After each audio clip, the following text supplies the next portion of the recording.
Hi everyone, George here, the editor of the Sales Transformation Podcast. This week on the show, we're bringing you a selection of highlights from Q3 of 2025. Enjoy the clips.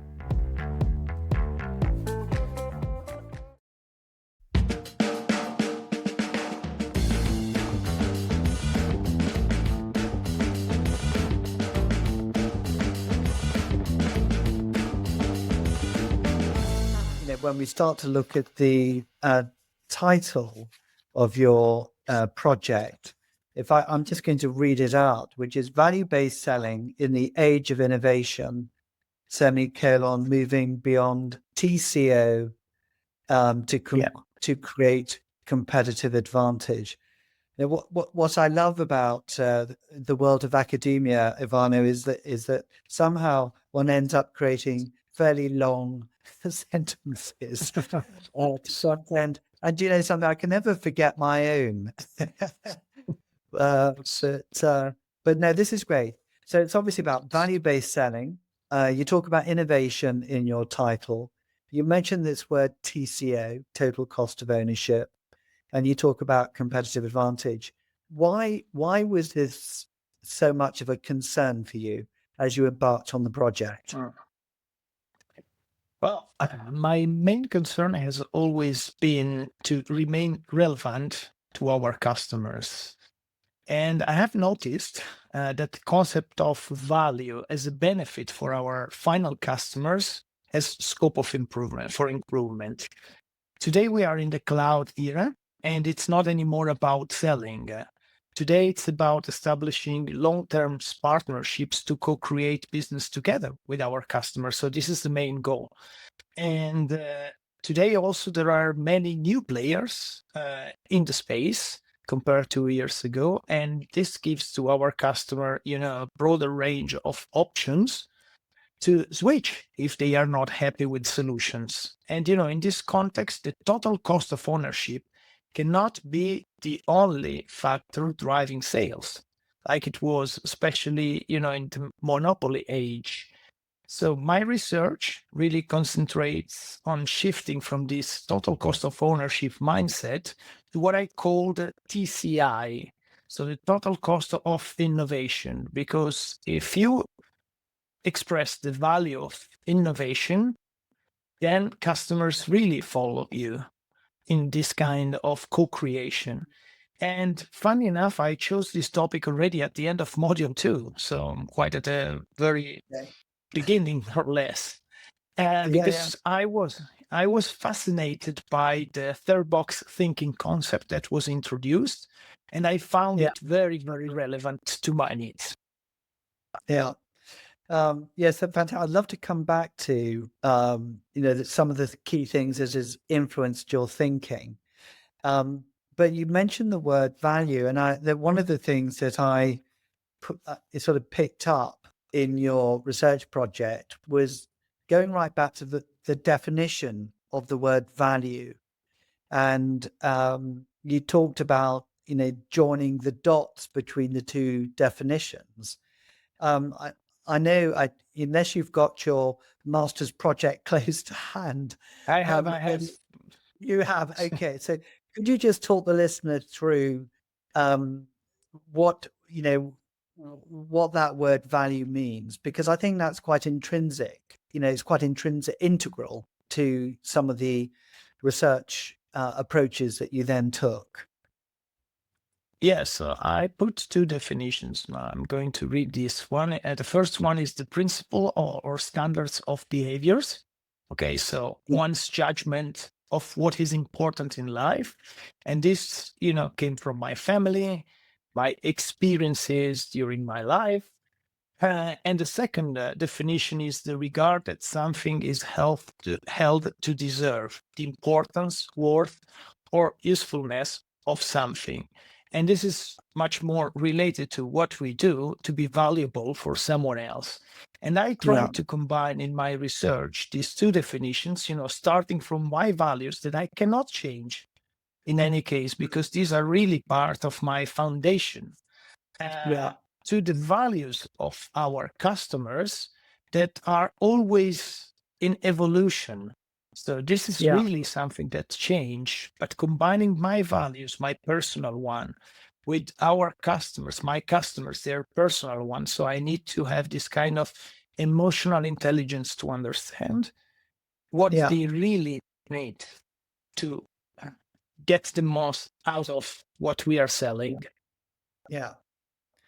It's so interesting that you picked up on this because I had a sort of parallel experience when I was doing my doctorate, and sort of having done the doctorate, I was talking to the editor of a publication about my research and wanting the publication perhaps to take a look at my research to have it published. And I remember talking to the editor, and he said to me, well, there's nothing new about value-based selling. I mean, as a concept, it's been around for many years, and I really struggled, but did in the end sort of get him to realize what I was talking about. Yeah. Was actually there's a big difference between value and what I call values. And I think this is a little bit what you've made the connection with in the definition, that we can look at a value is one of our values, which is the personal kind of aspect of what makes us who we are, and then value, which is the value, the value of the solution that we're selling. So I was very glad that you called it out in your research paper, actually, the difference between the two. But I still think that for many people, the connection between the two, even though they mean two different things, two completely different things, actually they're so interconnected in the sales world, as you demonstrated. So thank you for doing that, Ivano. Thank you for calling it out. It's like a grenade that hasn't quite exploded, but at the point that the debt to income ratio is just unsustainable, it's going to be pretty hard. So maybe we'll come up with some other way of rethinking how finance models should work in terms of building economic confidence. And I think it's the growth years that we had maybe 20 years ago. I'm not sure that we're going to see that in the next year or so. No, but it's gonna be I really think it's very difficult to predict anything, right? So, I was looking into some news that we had in the last days. I don't know if you've noticed that, like companies like Perplexity Yeah. or OpenAI, they're investing to create their own chipsets. So it's a tremendous move from software to hardware into the value chain. So I think again, I don't want to focus all the conversation on AI because we have so many things, but it's going to be so transformative for the tech industry. What about climate change? I know we've spoken about technology, and the data centers need water. We have drought in the UK. So how are we going to cool the data centers that are hoping to build in the UK? I'm being connected to this. These companies are also thinking about to create their own nuclear power plants at a company level. Okay, so uranium is manufactured in 3 countries. Yeah, but I'm not the expert. They're all in heavily disputed areas. Yeah. But anyway, I'm going off track really, but there's so many kind of levers that affect business. It's not just AI. It's also, resources, natural phenomena. Yeah. It's scarcity. We're doing a lot of work with a mining company at the moment. We know that there's only 80 years left of copper that can be mined out of the mines that are currently in existence. So you need copper to drive electrification. Yeah. So maybe we'll start So building. you are painting a very bleak picture. We need to be positive. always an optimist. Yeah, and these are things that are outside of our control. So let's focus in. Okay. On Consalia. Let's look at the 6 months ahead. What would you want to Well, see? actually, I think we are definitely going to have a better 6 months, so that it's 6 months ahead than we've had in the first 6 months. Okay. Yeah. So, yeah, it'll be better. We've had quite a good first 6 months. Yeah, but it will be better. You want better? Okay. No, but I agree with this, because if you think about that, on the first 6 months, there has been so many things happening, so much changes. So people now is more prepared for continue with more changes, right? I hope. But I think, I have to say, since we've started these sort of podcasts and discussions, when has it not changed? Change has been on a constant thing, and we and our clients must be used to it by now. I don't think they are. I think the level. Sorry, I'm being negative slightly, but I think we talked on your last sales frequency episode about fatigue. There's so much change going on, and that people are exhausted. Yeah. There's so many things going on, so I think it's tough. It's a tough whole world out there. But there's always, back to being optimistic. There's always an opportunity in whatever situation you're faced with. There'll always be an opportunity. Well, I learned that when in my when I was in Accenture years ago.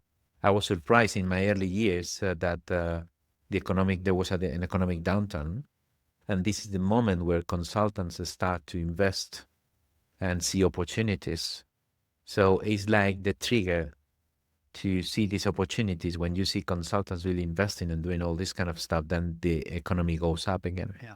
And I had the chance to see this at least twice. Yeah. The first one was I was surprised the first time. Yeah. The second one I was more. Yeah. Yeah. But at the same time, you have to be bold to do these investments in a moment where the economy is going down. It's not easy. Yeah. It's not easy. So for Sharp, it wasn't really the attrition that was a concern. It was more the ramp up, is it? Because attrition was quite low compared to other companies. Yeah, I think it was the ramp up. It was that engagement piece as well. So again, slightly nuanced in our business is that we're in a transitional period. Yeah. Okay, so if you were to kind of Sharp 10 to 15 years ago, we were a photocopier company, and I use that term quite intentionally because that's what we did. We sold photocopiers, and they came with a service contract. And that was how it worked. There are some complexities around that, but it was quite simplistic in that sense. So a potted history in the last 10 to 15 years, digitization has meant that our business has had to transform because, I'm sure people who are watching or listening to this will appreciate that businesses, organizations are looking to print less. Sustainability is now massive. It's high on everybody's agenda, and quite rightly so as well. Digitization has meant that for us, people print less, people are going to buy less printers, and ultimately we needed to find a way to pivot as a business. And so the way we've done that is to diversify our portfolio, which is amazing. It gives us far more opportunity to talk to our customers about the many projects that they've got on. The challenge around that for salespeople is that many grew up in the print industry. And so we're now asking people that signed up to sell photocopiers for a living and have done that very successfully for many, many years to do something that's completely different. And of course, some people go on that journey and want to go on that journey, and some don't. And that's okay. That's quite normal. But recruitment forms a fairly key part of that change. So as we recruit, we want to recruit people that can do all of the things that we need them to do. And so I think it was the reason, it wasn't the attrition that's the issue. It was more about, as we recruit, we want to find the best people that we can for what we want to do today. We want to onboard them in a new way. So not the way that we onboarded somebody 10, 15 years ago and probably had got into bad habits of just rinse and repeat. But we need to find a way that we can onboard somebody that really demonstrates what Sharp are today, and we can give them all of the skills on day one, as opposed to drip feeding them out over the next 12 months. Yeah, that's very clear and so fantastic. Okay, so let's move on to the research now and the findings. So I think you've got some really interesting sort of survey data that came back as well. So it'd be great for you to share what some of your key findings were from the survey. Yeah. Okay. So yeah, lots of findings, and it was really, really interesting. Some things I expected, some I perhaps didn't. So firstly, the overall effectiveness rating came in at 52%. So the sample of respondents gave roughly a 5 out of 10 grade Okay. to the way that they had been onboarded. So for me, that was an interesting starting point because that feels low. Yeah. Yeah, I would argue that a business should be aiming for 8+ in that area. I think 9 would feel maybe a bit artificial and inflated, perhaps, because the reality of working in a big business is that some people love what you do, some people are indifferent, and some people don't like it, and that's Right. okay. And obviously, you try to limit the amount of people that don't like things. But yeah, for me, I would be looking at that to be certainly 7.5 to 8 out of 10 for me to say, okay, we are where we want to be. So 5 is clearly lower. Yeah. So my main aim was to understand what we had covered in previous onboarding process. Yeah. So I created a list of various different things that and maybe there were 12 items on that list, but 12 things that you would find in a sharp onboarding, in an induction process. And the ones that came out as being the ones that people remembered the most were product training, health and safety, and company policy. Right. So all of which are important. Okay, so if you're going to go and start a new job, you need to know the health and safety rules. You need to know what to do if the fire alarm goes off. You need to know what the policies are, the company policies around, I guess things like data security and the many policies that you need to know coming into a business like Sharp. And you, of course, going into a sales role, need to know what the products and solutions do. So those things need to be there. But my instant thought was these perhaps shouldn't be the most memorable things. If you go to start working a new business, that should be exciting. It should create an energy. It should be memorable. It should be something in my mind that you go home to your partner or your friend or your parents and you say, guess what? I started at this new business and we've done some really cool things. I've learned some amazing things. And it struck me that policy and health and safety perhaps wouldn't be a leading fact. Yeah. I'm not sure it'd light up anyone's particular fire, those topics, but not mine or yours, Phil. I know that. I don't you really have to know that. So, and safe to assume for most other people as well. So that was where we were. So we'd got this 5-ish out of 10 grade. And we'd got this list of things that we knew were being covered that people could call off and say, oh, yeah, we definitely covered that. And we definitely covered that. Yeah. So the next aspect of this then was, what did the respondents think were important? So what in their minds do they think should be covered? Yeah. And what would be the most memorable aspects of that? So the things that came out in that section were things like company values. Right. What's expected of you, i.e. this role. So what are the kind of nuances in the role? Maybe things like KPIs and things like that. So what do you want to do? And then the individual's own values, goals, and objectives. Right. So the people-focused bit. Yeah. So again, for clarity, the idea of turning up at work and rather than somebody kind of throwing health and safety information at me, somebody trying to find out about me and what makes me tick and what I'm trying to achieve and what my own goals are and how I operate as a person. Yeah. So those, and the other one to mention was product training. So product training made an appearance in both. We were doing training, which is great, but also people felt that should be covered. So I think what the data showed there from the survey was that we were handling the onboarding process in a very, what I would call, a black and white way. Yeah. And we needed to bring some colour to that process. Right. There are a lot of coaching definitions out there, but I think one that I think is always really impactful is the Jenny Rogers quote when she talks about coaching is about facilitating the learning, and that's what your role is as a coach. It's not to tell them what to do, it's to facilitate their learning on what they should be aiming to achieve. Raising self-awareness, so perhaps bringing in different perceptions, and coming up with choices, because as adults they want to be able to choose the right way. So I think it's really helping them understand all of that, isn't it, through those sessions. But I do think it is really interesting how so many people come with a different idea of what coaching is and how they think they may be coaching already. And we find that all the time on, I think, every cohort we have that. But I just wondered, Natalie, you've completed the programme, the ILM programme last year. How did you find putting that learning and into practice?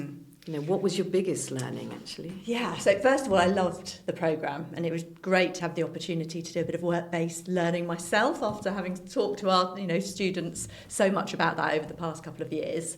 And I guess putting the learnings into practice was easy in one sense because I had to do it. You have to do 18 hours of coaching, as you know, on the programme before you get your qualification. So it was easy from that perspective.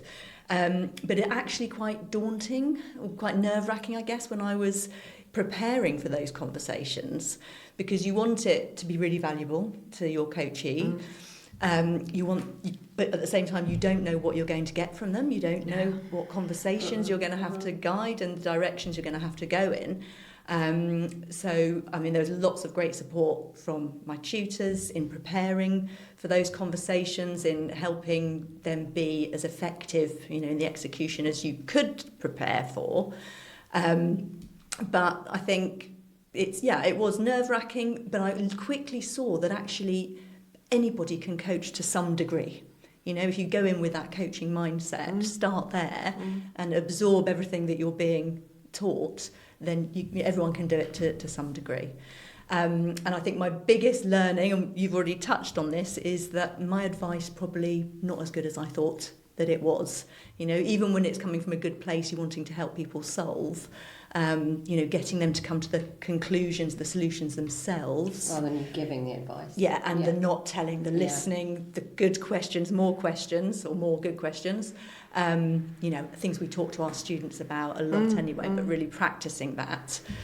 Easier said than done sometimes. What about you when you were learning to coach, Louise? What was your kind of biggest light bulb moment, if there was one? Oh, there were many. I think, so I came from a consulting background, so, I was used to telling people what to do as a consultant. This is what you should be doing, you should try doing this. So not giving that advice was so hard. And, I literally had to sit on my hands sometimes. And that was the way to remind myself not to tell. I just needed a sign or something to tell me. So that was definitely a huge learning. And I think as well, linked to that, the power of silence, putting those really impactful pauses into conversations, giving the coachee time to think about what they've said, or time to think about, did they really mean what they said? And just thinking time. And people find that really awkward. They find silence really awkward, but it is just the most powerful approach, I think, in coaching. And I guess linked to that is the beauty of level 2 listening. So listening to understand and not just to respond. And I think so 3, they were the biggest ones when I was really learning how to coach, I think. Yeah.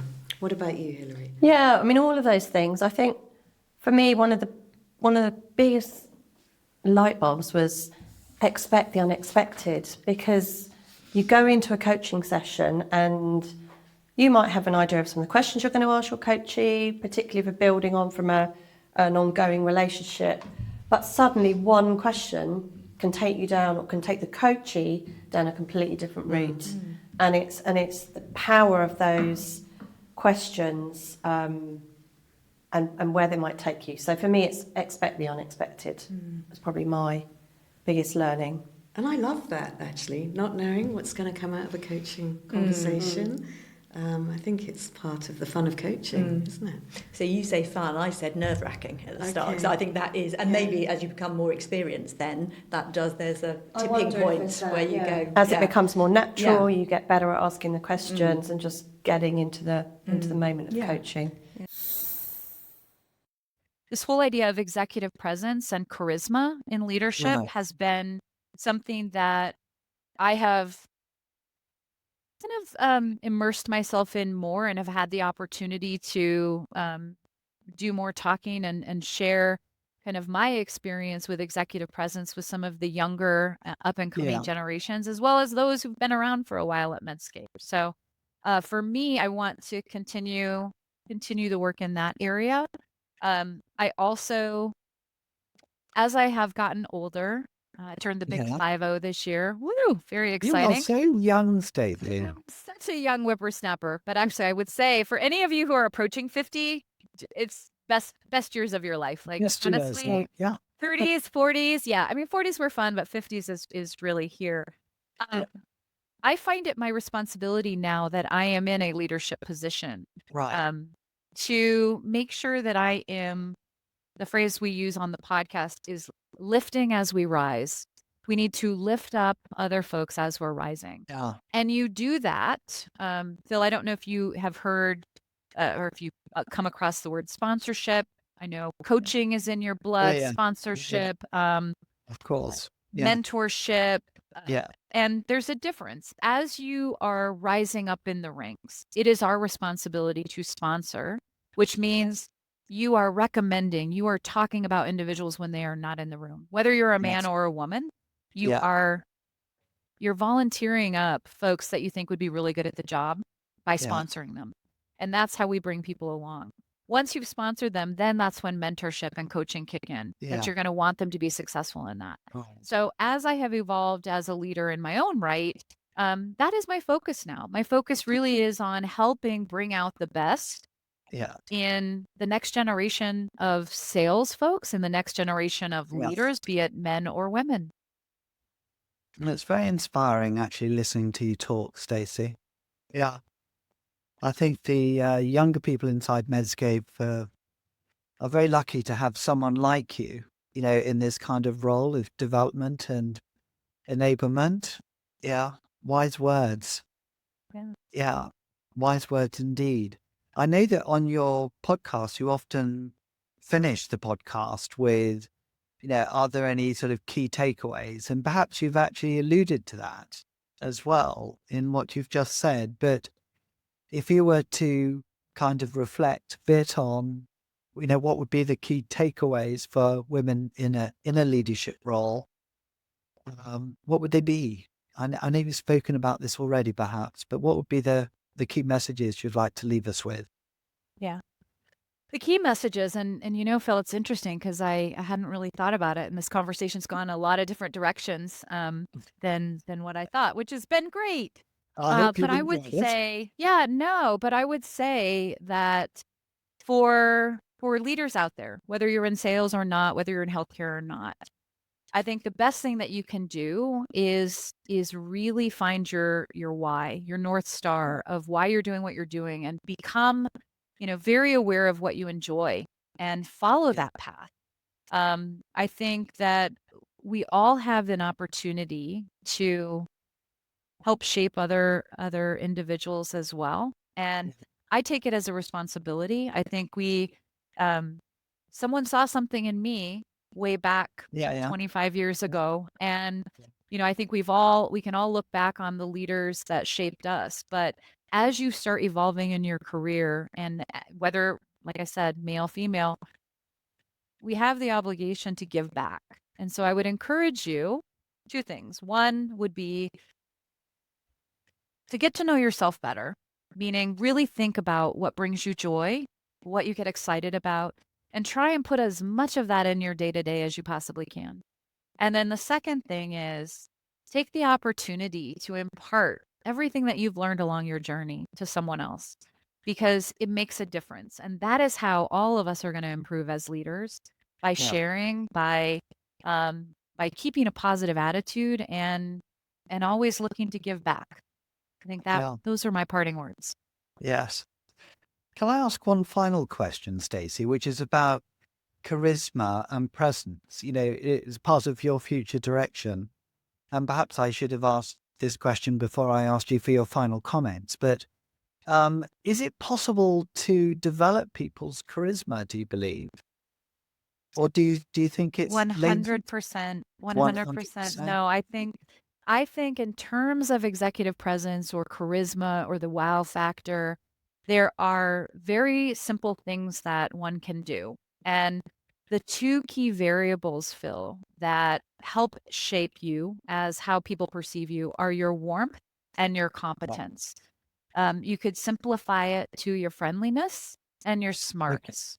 But the two questions that folks need to answer is, can I trust you? Yeah. Can I follow you? And, warmth are things like smiling, like making eye contact, like nodding when someone's talking, having an open presence. Yeah. When you think about the competence or your intelligence, it's about becoming an expert in your space, mastering all of the information that you possibly could. It's about speaking up. It's about offering up an opinion when you might be shy and not want to. I always tell people, silence speaks words of misunderstanding. And if you're quiet, I don't know what you know. So, increasing your competence by not only the physical of standing tall and holding your head high, but also of speaking up and showing what you know and what your skill set is and having a positive attitude. So absolutely, you can influence how people view you in the way that you act, in the way that you communicate, and the way that you look.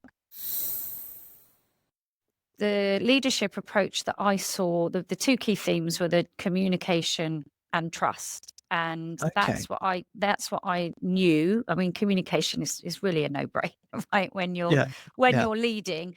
But the two things I pulled out that for me, I knew I'd have to do in my leadership was really understand how that communication works, and then really understand how virtually I could build trust with teams. So for me, they were the 2 points. And what sort of things did you begin to do in order to try and build trust and get the communication style right? So in terms of communication, I think it's there's a couple of ways in terms of communication. You've either got a big group of people together. So I think the example that I've given is you just make sure if you've got countries joining in that one country is particularly vocal, you just make sure you pull the others in. Pull the others in and say, Phil, you tell me about this, and make sure that you have that all inclusion. I think in one-to-ones, it's, there's that very formal versus informal approach. Yes. Can also work very well. And again, for me, I found being more direct with my colleagues in the Netherlands and saying, like, this is what we're doing today. This is what we're going to talk about up front. Because if I reverse it back, what I used to do when I started as a leader was do all the nice things. If you're having a difficult conversation, or have a chat first, you kind of try and build up to it. Very British thing to do, by the way, in your culture. Talk about it, and then you get on to that. Let's talk about whatever the difficult topic is we're going to discuss. But I would carry on actually doing that still with the UK team. That was how I think they preferred that communication. But with the Netherlands team, the Dutch team, I'd say, right, okay, we're talking about this today. Here, and almost I'd send an email out as well saying, here's the points we're going to talk about up front, and you'd have that conversation, and then potentially, obviously, would also have a chat about day to day and what else has been going on. So that was one thing on a one-to-one I quickly adopted with the communication. And trust is so intrinsically linked to that. Yeah. Because again, Mayer's book will call out around the difference between the task-based trust and relationship-based trust. And again, the differences in terms of how I build those relationships. How do you do that? Is it by doing the niceties, asking how mum, dad, sister is? And again, some countries, the book, the findings that Mayer brought out is very much, again, some cultures they don't want to do that. Come on, I'm working, tell me what I'm doing, that's fine. As you talk about the sauna in the evening after work, fine. Happy to talk about family, life, what you're doing all day long, but very focused at work, and don't really want to entertain that. So again, that's another you just adapt to that, and you make sure in terms of one-to-ones and leading that you adapt your leadership style to that person you're talking to. I will, just one final thing actually. So I will say, you do have to blanket this, because there's obviously been a lot of studies across culture. There is always the element of personality. So of course, if someone it wasn't a hard and fast rule. Any of my colleagues or team members, if that was their personality and they loved to have a chat, and I knew everything, about their day-to-day life, that's what we did. I didn't, there's no hard and fast rule. Yeah. But obviously, sorry, I interrupted you there. No, I was just going to say, I remember sort of early in my career, I was visiting quite a large organization in Bahrain, I think it was, in the Middle East, and walked into the general manager's office, and I had my briefcase with me, and I was about to get out my notepad and prepare for the meeting. And I remember the general manager said, "No, put your briefcase away. Yeah, just put everything away." And he said, "You've got to understand how we work here in the Middle East." He said that if I don't like you, it's all about relationships, he was saying. If I don't like you, if we don't get on, then it doesn't matter what you've got in your shiny briefcase, basically, it's not going to work. And so, of course, we sat down, on the carpet, cross-legged, which I found difficult in its own way, because I'm not that bendy a person, drinking coffee and eating a few dates. But, it was such a, I should have known better, actually, because I had lived in the Middle East for quite a number of years. I should have known that sort of Bedouin culture, that exists, incredibly hospitable and welcoming. And just say stuff. But I do remember sort of being called up on my approach. But that's what makes it so. I think that's what makes life so interesting, isn't it? The different cultures of working in global businesses, and that's probably what you love about what you do. I mean, absolutely. And I always, I've been lucky that I started work at a global company from the age of 20s. I was at the company for a very long time. When I started, of course, it was a very country by country. The world wasn't as global, anywhere near as global as we are now. But I'd always been exposed to that. And what I love and still love about the job now, because it's a global company, is you can talk to somebody different every day. You can hear their experiences every day. So it's amazing to have that opportunity to be able to talk to people from different countries and cultures every single day. It's what I love about doing the job. It's very interesting that the fixed and growth mindset, which you're very familiar with, and it's very interesting to use that as a framework when you start to look at the challenges that you face ahead, and you're thinking, well, can we or can we not do that? And you begin to question, am I looking at it as sort of fixed mindset or a growth mindset perspective? And what's holding me back, in sort of pursuing something? It's very interesting. I love it. Looking at what are the plates we need to spin in order to move on to the next level of achievement or development. Well, along that synergy, what's holding me back? That's where Scared So What was born, and you were Yeah, there.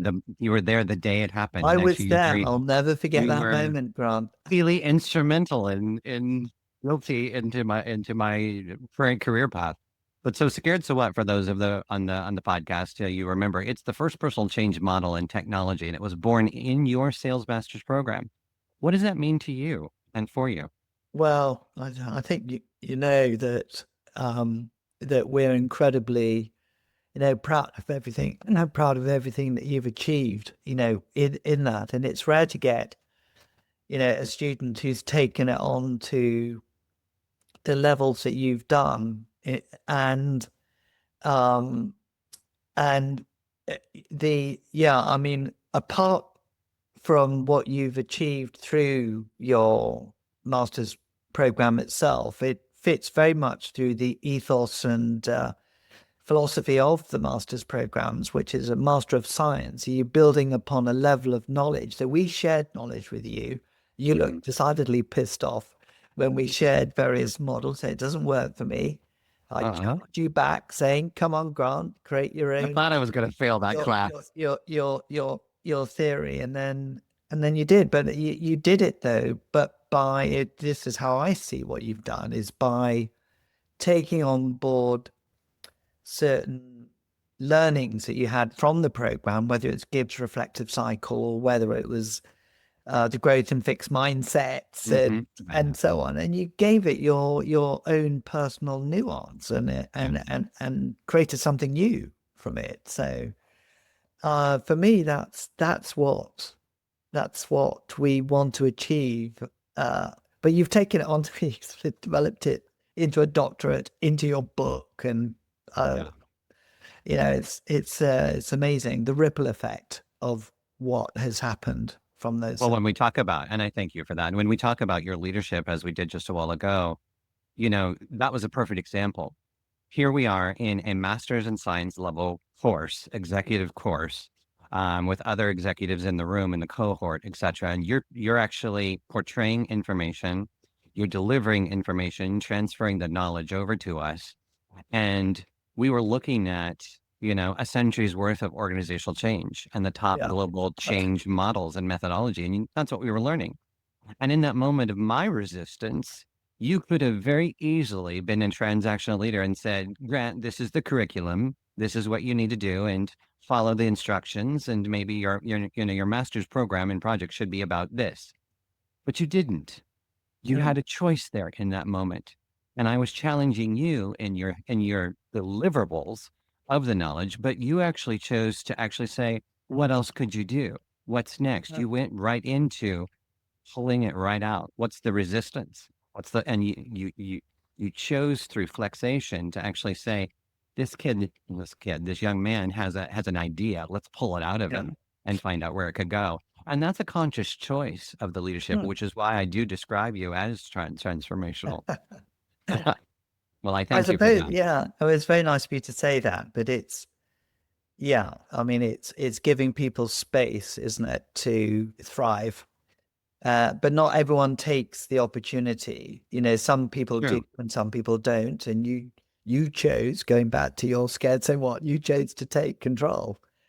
But honestly, and we talk about, and I'll just gentle remembrance. I remember being terrified in that class of my cohort members who were senior than me, leading in sales and other organizations. And it was a very vulnerable moment to actually say, I don't know what I'm supposed to do here, and I don't believe this. But I'm really proud of the direction of the way it went.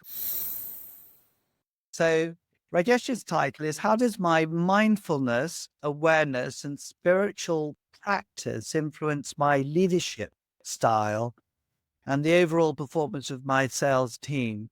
And to my knowledge, this project is quite unique, given the title and also the way your research took you was not, if you like, the sort of traditional approach necessarily that we've seen with other students. I mean, your research methodology is traditional, but the topics, the books, the things you looked at were different. So, Rajesh, Can you talk us through what was your concern that led to this title, and sort of why was it? Not just the what, but the why was it a concern for you to address this particular question? So Phil, it is a unique topic, I understand, but I was not. It is surprisingly not that unique as well. When I started going through papers and I started looking at formal research, there were many people who had thought and done a research around what happens if at all you meditate, or what happens to your leadership style when you are a spiritual person, or you're a person who's taking the human angle into consideration. I have always felt that I am a people manager first. Processes do appeal to me, but one has to understand that the processes are completed by those people, and my people's motivation, my team's development, their overall commitment, and their well-being are of a prime importance to me. So if you speak to any of my teammates, those probably are a couple of things that they would come up with. This was from a people perspective. The other side was from a leadership side. I have always believed that one needs to be motivated themselves. I cannot be in a command and control situation.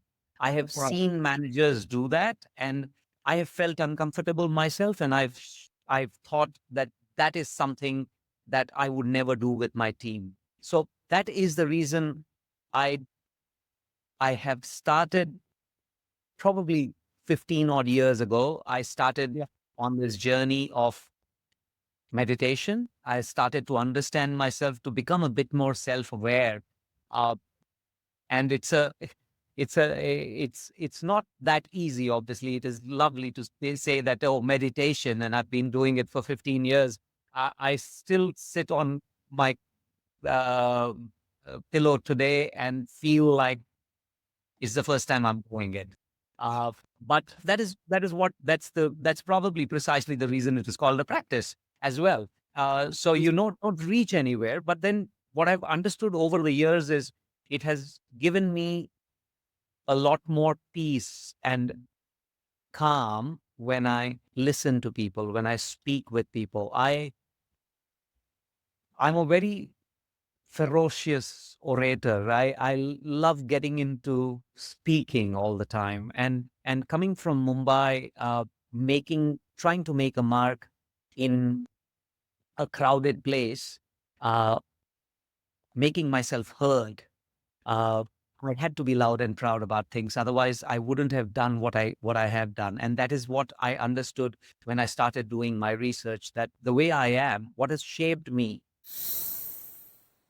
Charlotte, just coming back to you, if you don't mind, on that point. So I just expand a bit more on how this particular program has developed your own sales practice, and perhaps how you mentioned there how it's giving you more confidence to hit sales targets. Just explain in a bit more detail how that's happened for you. Yeah, of course. So because I've come straight from kind of A levels, for me personally, I feel like this apprenticeship has kind of scoped and kind of shaped exactly how I am as a sales professional. Like, I've not had any kind of previous experience in being able to do that. And I think the way that the program's designed kind of has really helped me develop and I guess show me how I can be as a sales professional. So yeah, it's had a really huge impact on my development, not just I guess in the theory of things, but also like in practice. So one of the most valuable aspects I'd say is probably the work-based projects. So like each assignment that we have has challenged me to apply what I've learned directly into my role. So for example, like I recently led a customer health initiative where I used different strategic frameworks from my level 5 modules to identify like at-risk accounts, propose kind of proactive engagement plans. And I guess the result of this, we're able to turn kind of a potential customer that no longer wanted to be with us into kind of being a promoter and kind of being an advocate for us. And I've been able to kind of see that from the whole start of the journey for when they weren't really happy with us to the end where they're now kind of a promoter of us. And I think using different things I've learned, like third box thinking, and kind of looking at the psychology of sales, different sales mindsets, has been really kind of crucial in kind of changing that and how that relationship has changed. I guess the workshops as well. I know that this was touched on a little bit earlier, but they've been incredibly kind of engaging. They're not just lectures, like they're really interactive, scenario based, and they actually kind of often like mirror real life challenges that you would experience within a sales position. Me personally as well, have brought some of these initiatives back into the office, into some of my team meetings, and I'm the first apprentice within the team, so bringing these back, all these everyone in my team kind of hasn't experienced that yet, so and they find it really kind of engaging, the different workshops that I'm bringing back to them as well. I guess as well, in terms of support throughout the program, I do feel really supported, like my manager, workplace kind of assessor, the cohort tutors as well have all played really key roles in guiding my development. And we also get like tripartite meetings where we basically have a meeting with myself, my manager, and the uni as well, to be able to kind of go through anything on a quarterly basis, which I think as well is really important. So you can kind of make sure that we're kind of staying aligned with both my learning and business objectives. I guess another highlight as well, being on this program, you're able to kind of work with people from different businesses. So we have so many different businesses within my cohort specifically. And because we come from different organizations and industries, it's interesting to hear how others kind of approach similar challenges. And it's kind of broadened my personal perspective as well. I built a network, I guess, of my cohort as well. I guess it's helped me build a network internally as well. Because I've been able to kind of speak to different people about my apprenticeship who are interested in my apprenticeship. And yeah, I think it's been a really great for my kind of personal development. I guess overall, the program has helped me grow from a supporting role into a strategic contributor. I can really see kind of the impact kind of from every day, and also when I'm in the uni classroom as well with my cohort. It's fantastic. I feel like I want to join this program myself. It's been told. What are your expectations for? So you're going into year 3, which is the level 6 element of the degree apprenticeship. What are your expectations for year 3? And I'm kind of quite interested actually. What happens after the year 3? What happens when you pass your degree apprenticeship? What's next? Yes, of course. So I guess in year 3, obviously, I know that it's kind of a massive step up. As Louise and Natalie mentioned, I've got my endpoint assessment at the end of this year. So obviously, I know that I need to kind of be able to balance kind of that on top of the work as well. And I think in terms of like work, I'll be definitely focused on kind of refining my strategic thinking, deepening my commercial acumen as well. I want to continue to lead these kind of high impact customer conversations and start contributing to kind of more long-term account planning and success. So potentially like get on like a brand new client, for example, that I haven't worked on before, potentially kind of a bigger one that I'm working on there now. Also hoping to explore kind of more cross-functional collaboration. So understanding how the customer success team connects with sales, connects with product and marketing, I guess, to kind of help drive that value across the customer lifecycle. Beyond the apprenticeship, I'm aiming to step into kind of a more senior role where I can kind of own more of these kind of larger customer relationships and kind of from an end-to-end perspective. Like the example I mentioned earlier, I'd like to kind of get involved with more of that and potentially mentor some others as well that are coming through the program. Since I joined, we've hired 2 more last year as well, who are on the exact same program, starting from the level 4. And yeah, I guess the apprenticeship has kind of given me this strong foundation, and now it's kind of about building on that. Being able to become like a well-rounded kind of trusted advisor to both the customers and internal teams, and kind of continue to network through that as well. I guess any advice that I give to anyone, if you're considering going onto the program, I say it's like a brilliant alternative to the traditional university route. Obviously, I was kind of only really shown that when I was doing my A-levels. That was kind of where most the schools around me would kind of push people to go straight to university. I think obviously you're learning in real time, you're applying this theory directly into your role, and you're getting exposure to real business challenges from day one. And as well, you're earning while you learn as well. So that's a definite benefit as well. And I think you're being able to grow that professional network from early on, which I think is really, really important. Especially like I guess there's a different view on apprenticeship sometimes, but I think for me, this would be an absolute no-brainer because I've been able to kind of learn all those skills. And I guess this apprenticeship has given me that foundation. And now for the rest of my career, I will be using things that I learn within this to help me kind of go up kind of different levels and kind of look around different roles, I guess, within the sales space. And I think, especially for people that are around my age or people that have never gone into a sales career before, their minds are kind of like sponges, I guess. And this kind of program kind of gives you all the information you need, gives you all the resources you need and the support you need. And it's whether you take that and what you do with that, it's going to help you become the best sales professional that you can. Many times we talk to customers, C-suites or C-levels or head of sales, blah, blah, etc. And many times we have different type of responses in the sense of, we don't know if what is the AI kind of strategy we are going to be following, or I'm not sure to dedicate this budget. What's going to be the return of investment? It's going to be really adopted. right? I'm going to be able to keep the investment year by year. So when you face this kind of concerns, what would you recommend from Aviso first? So what's the idea? Is to maybe try to do like a workshop with the C-suite and trying to let them understand better the power of not just the solution but the entire transformation, or how do you? Look, I don't think there's a C-suite today that didn't ask themselves the question, all right, what about AI? Again, No, I think everyone is saying yes. So 99% is saying AI is in my 3 strategic pillars, but there are also other ratios that says less than 10% are really doing something meaningful, right? And maybe there is another 20-30% they are doing something, but they don't know what they're doing. So it's like if you ask AI is in your strategy, everyone will say yes. When you ask, okay, do you have an AI strategy? Then the percentage starts to reduce, right?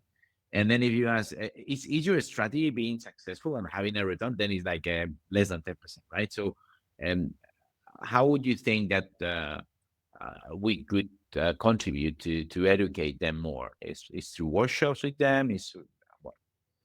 I think. Look, let's put it this way: you cannot just talk about high level AI. You obviously need to break it down to what you're trying to get out of it. And in the end of the day, it's business outcomes. With AI, without AI, we're trying to be as profitable.